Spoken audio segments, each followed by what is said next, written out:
Bible మన దగ్గరే ఉన్నా బైబుల్ సత్యం మనకు దగ్గరగా లేదు. కారణం ఏంటో తెలుసా?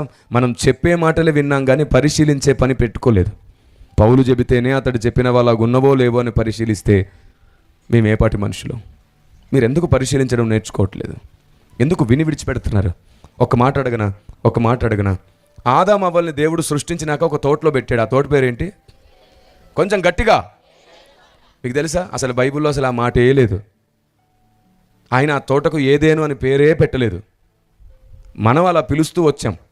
ఏంటి సార్ అంత మాట అంటారు? మన తాతలు ముత్తాతల నుండి ఆ తోటను ఏదేను అని పిలిచారు.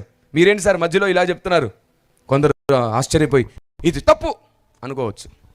పరిశోధన లేకుండానే ఒక వ్యక్తి ఒక స్టేట్మెంట్ ఇవ్వగానే ఉలిక్కిపడిపోయి నీకు తెలిసిన సండే స్కూల్ జ్ఞానంతో తప్పనకూడదు. పరిశీలించిన తర్వాత అప్పుడు తప్పనొచ్చు, ఆధారాలతో తప్పనొచ్చు, ఆలోచనతో తప్పనకూడదు. తప్పు నిరూపించబడేది ఆధారాలతో మాత్రమే, నీ అభిప్రాయంతో కాదు. ఆదికాండం 2వ అధ్యాయం 8వ వచనం చూడండి ఒకసారి. ఆదికాండం 2వ అధ్యాయం 8వ వచనంలో ఏముంది? అమ్మ మైక్లో చదువునాను, అందరు వింటారు. దేవుడైన యెహోవా. బాబోయ్, ఇంత మంచి స్వరం పెట్టుకుని మనం ఇప్పటిదాకా మౌనంగా ఉన్నాం. నువ్వే చదువునాను ఇప్పటి నుంచి. దేవుడైన యెహోవా తూర్పున ఏదెనులో. ఎక్కడ? తూర్పున ఏదెనులో ఒక తోట వేసి. ఇప్పుడు ఆ తోట పేరు ఏంటండి? అయ్యయ్యో, మళ్ళీ పప్పులో కాలేస్తున్నారు మీరు. ఏదెనులో ఒక తోట వేసాడు. ఈ తోట పేరు ఏంటో తాను నిర్మించిన. అయిపోయింది, జవాబు వచ్చేసింది అక్కడే. ఏదేను లోపట తోట ఉంది. తోట పేరు ఏదేను కాదు. వాస్తవానికి ఏదేను అంటే పెద్ద అడవి. ఎంత పెద్ద అరణ్యం తెలుసా ఇది? 4 నదులు అందులోంచి ప్రవహించే అంత పెద్ద అరణ్యం అది. దేవునికి స్తోత్రం కలుగును గాక. పెద్ద ఏదేను అనే అరణ్యంలో తోట వేసి అందులో ఆదాము అవ్వల్ని పెట్టాడు. తోట చిన్నదే కానీ ఏదేను అరణ్యం పెద్దది. ఇప్పుడు చెప్పండి, ఏదేను అనేది తోట పేరా అరణ్యం పేరా?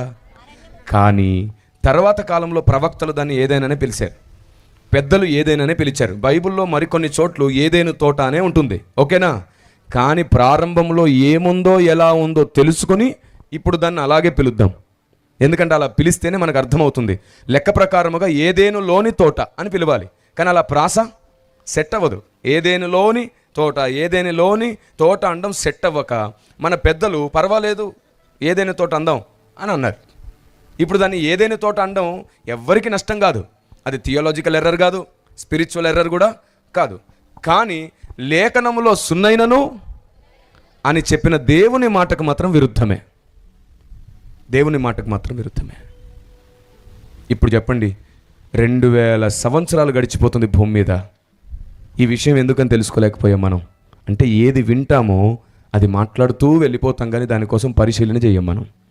నేను మార్చుకోవలసినవి చాలా ఉన్నాయి, మీరు మార్చుకోవలసినవి చాలా ఉన్నాయి. నేను ఇంకా గుర్తించనివి చాలా ఉంటాయి, మీరు ఇంకా గుర్తించనివి కూడా చాలా ఉన్నాయి. ఇలాంటి మిస్టేక్స్ 3000 కంటే ఎక్కువ పొరపాట్లు ఉన్నాయి తెలుసా? మనం అలవాట్లో పొరపాటుగా కొన్ని పలికేస్తున్నాం, మాట్లాడుతున్నాం. 3000 మిస్టేక్స్. మరికొందరైతే భక్తులనే తప్పుపట్టేస్తున్నారు. మన తీర్పులు కూడా చాలా అన్యాయపు తీర్పులు. మీరు చెప్పండి, అననీయ సఫీరా పరలోకానిక నరకానిక?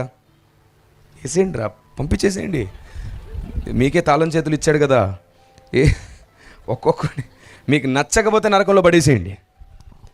అననీయ సఫీరా నరకానికి వెళ్ళరు, వాళ్ళు మరణకరమైన పాపము చేయలేదు. అంటే నరకానికి వెళ్ళేంత పాపం అదేంటి సార్? పరిశుద్ధాత్మను ముందు అబద్ధం ఆడారని పేతురే చెప్పాడు కదా. అలాగైతే నిన్నెన్నిసార్లు వేయాలో? నీ అబద్ధాలకు అసలు లెక్కే లేదుగా. ఇప్పుడు చెప్పండి, నరకమా పరలోకమా?